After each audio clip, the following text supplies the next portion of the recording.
Good morning and welcome to Bible Truth for Kids. Today our story is called The Burial of Jesus. Last week we saw that Jesus was crucified. He died on the cross to pay for the penalty for our sin, for the sin of the whole world. And today I want you to watch for details in our story about the burial that shows us that God is sovereign. By saying that God is sovereign, what we are saying is that He is in control of everything, of every detail. Now we know that it was 3 o'clock on Friday afternoon when Jesus died. Now Sabbath is the next day, but Sabbath begins at 6 o'clock on Friday evening. And there was a law, in Moses' law, it said that no body, no person could be left hanging on a cross or a pole on the Sabbath or overnight.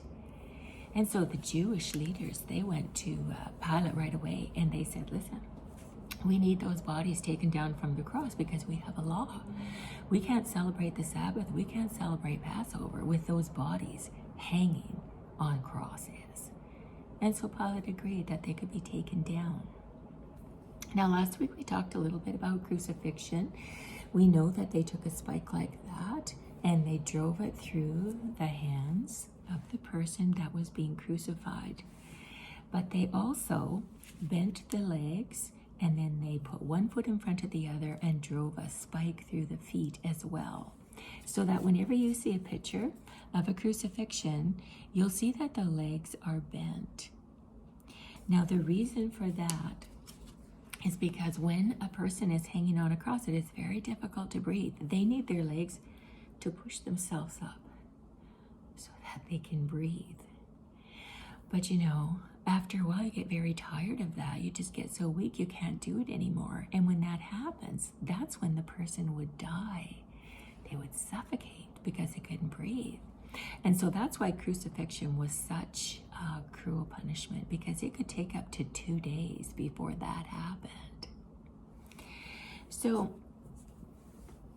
Pilate had agreed to take the bodies down, but that meant that the soldiers would have to come along and break the legs of the people hanging on the cross, the thieves and Jesus, because by breaking the legs, that would mean they could no longer push themselves up to breathe and they would die very quickly. So the soldiers went and they broke the legs of the thieves, but when they came to Jesus, they found that, well, he was already dead. And so a guard, a soldier then thrust a spear into Jesus' side. And you know what came out? It wasn't bright red blood. It was blood and water, kind of like a serum. You know, if Jesus had been alive when that soldier thrust the spear in, bright red blood would have come out, but he was already dead. I think that's why John included that little detail for us, so that we know Jesus hadn't fainted, he wasn't unconscious, he was really dead. And you know what it says in the Bible? In the book of Psalms, it says, not one of Jesus' bones will be broken. That little detail shows us that God is sovereign. He was in control of that. Well, what about other people that were watching by the cross? Because we know that the people that love Jesus, they watched from a distance. Well, one of the people that was there was Nicodemus. Do you remember him? He came to visit Jesus at night, wanting to know how to be born again. He was there with the group that was watching from a distance. And there was another man there too. His name was Joseph of Arimathea. That just means that Joseph came from this town called Arimathea. You know, Joseph was a rich man. So Nicodemus and Joseph, they were both Pharisees. They were both rulers. And they were watching from a distance. And you know, they were secret believers in Jesus. But they weren't bold in their faith. They didn't let anybody know that they were believers. But they had not agreed to the death of Jesus. And as they're watching what's happening, they realize we've got a problem, because when they take down the bodies of the criminals that are crucified, they don't get a proper burial. They are simply thrown into one big hole together. And they cannot let that happen to Jesus. So it's time for courage. Joseph, he went to Pilate and he asked for the body of Jesus. Now that's an unusual request. And, Pilate was surprised that Jesus had died so soon. So he called a centurion over and said, "Is he really dead already?" And the centurion said, "Yes, he is." And so he let Joseph have the body. Now Joseph, being a rich man, he had just finished buying a new tomb in a garden that was near the city. And when you purchase new tombs like that, usually they're big enough for a whole family to be buried in. Nobody had been buried in there yet. And so Joseph was going to use that tomb for Jesus. Did you know that in the book of Isaiah, it says that Jesus will be buried in the tomb of a rich man? Joseph of Arimathea was rich, and he was going to let Jesus be buried in his tomb.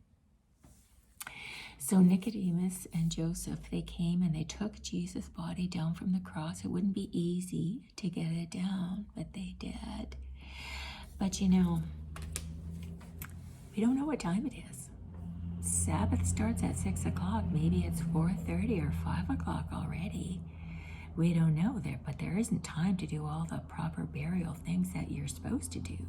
I mean, they would be able to take off Jesus' crown of thorns, but they wouldn't have time to wash his body properly, to put a new clean burial garment on him and then wrap him properly with spices and ointments. There's no time.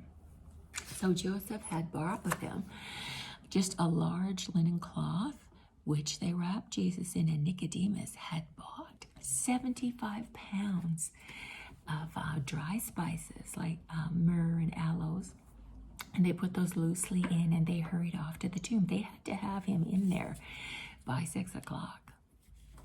Now, what about the other women and people that loved Jesus that were watching from a distance? One of the people that had been watching was the disciple John, and Jesus had spoke to John from the cross, and he had asked John to look after his mother Mary. Mary's mother, Mary's husband Joseph, had already died, and Jesus' brothers, they didn't believe that he was the Son of God.